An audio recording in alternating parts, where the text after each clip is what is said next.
Hey everyone, welcome to my channel. And आज मैं लेकर के आई हूँ आपके लिए एक बहुत ही इंटरेस्टिंग हिस्ट्री, वर्ल्ड की first movie a trip to the moon.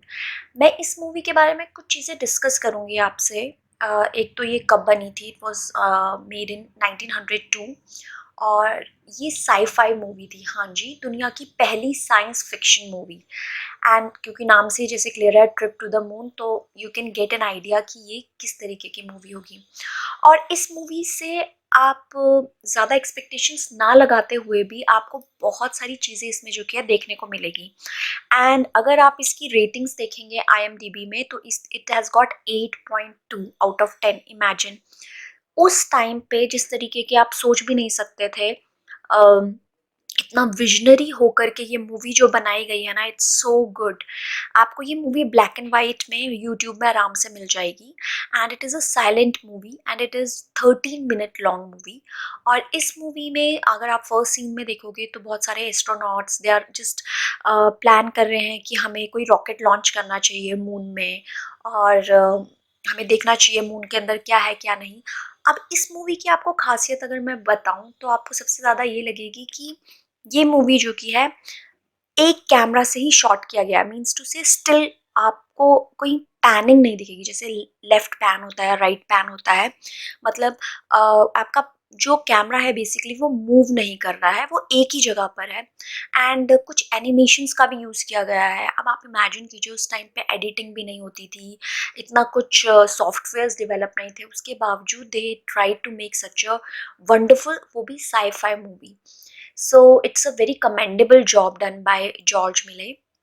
अब फर्स्ट सीन में जैसे मैंने आपको बताया कि एस्ट्रोनॉट्स आपस में गैदरिंग कर रहे हैं, they want to launch rocket on moon, तो वो डिसाइड करते हैं। फिर आप सेकेंड पार्ट में आप देखोगे कि किस तरीके से वो रॉकेट को लॉन्च कर रहे हैं। एंड सबसे ज़्यादा इंटरेस्टिंग बात ये है कि इस मूवी में किसी ने भी कोई स्पेस सूट नहीं पहना है, जस्ट नॉर्मल कपड़े, नॉर्मल लोग जैसे हैं। And they are launching it in a very funny manner. मुझे बीच बीच में बहुत हंसी भी आ रही थी। हंसी इसलिए नहीं आ रही थी कि इस मूवी में कुछ गलत था या उनको शॉर्ट करनी नहीं आई। उन्होंने way too beyond our imagination उस टाइम पे बहुत अच्छी मूवी बनाई है। बट बहुत चीज़ें बहुत फनी थी, but I enjoyed the movie thoroughly. जिस 13 मिनट्स की है, तो आप प्लीज़ इसे ज़रूर देखिएगा। And then they launch rocket और वो मून में क्या क्या फाइंड आउट करते हैं, ये भी बहुत इंटरेस्टिंग है। और जब वो नीचे आते हैं वापस, तो साथ में क्या ले आते हैं। तो कंसेप्ट जो कि है बहुत ही ज़्यादा अच्छा है, बहुत इंटरेस्टिंग है। और हाँ, again I will say it's not a sci-fi movie जो आज के ज़माने में होती है। अगर आप इमेजिन करने लगे इस स्पाइडरमैन या इंटरस्टेलर से अगर आप कंपेयर कर रहे हैं, तो please don't do that. But अगर मैं वो मूवी एक नॉर्मल ऑडियंस, उस टाइम के ऑडियंस बन करके देखूँ, तो मुझे ऐसा फील होने लगा कि उन लोगों ने कितना एंजॉय किया किया होगा इस मूवी को। उनके लिए तो वो एक तरीके से बहुत ही बड़ी मिरेकल, चमत्कार टाइप होगा कि उनको इतना कुछ देखने को मिल रहा है, इतना एक्साइटिंग सा पहली बार ही देखने को मिल रही है ऐसी मूवी। तो उस टाइम पे ऑडियंस कितने खुश हुआ करेंगे। मेरे को इस टाइम पे जब मैं ये मूवी वॉच कर रही थी, तो मुझे 90s का टाइम याद आ गया, जब मेनली हम मतलब कैसे भी सीरियल्स आता था, हम उसे कितना एंजॉय करते थे। चाहे वो नॉर्मल कृषि दर्शन भी आता था टीवी में, we use to enjoy that. तो उसी तरीके से उन लोगों की भी उस टाइम पे फीलिंग रही होगी।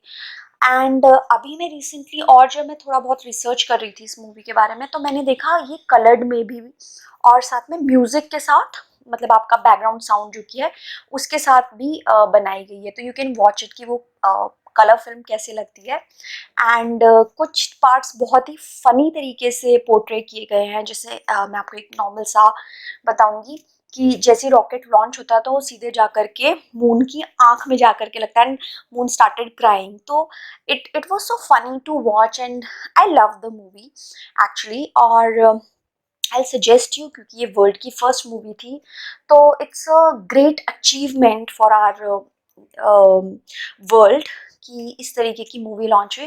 तो you all guys should check out that movie on YouTube, you will easily get. और साथ ही साथ आप इसको कलर्ड में भी देख सकते हैं। एंड जब आप इसको देखें तो बिल्कुल कोई भी, आई डोंट फील कि आप उसको क्रिटिकली होकर के देखें, just enjoy it as it is. और आप ये डिफरेंस फाइंड आउट करेंगे कि आज के टाइम पे और उस टाइम पे एडिटिंग इतनी टफ होने के बावजूद भी they have done such a wonderful job. So guys, ऐसी इंटरेस्टिंग स्टोरीज मैं और लाऊंगी। अगर आपको और ऐसी स्टोरीज चाहिए तो please do comment, and till then have a nice day.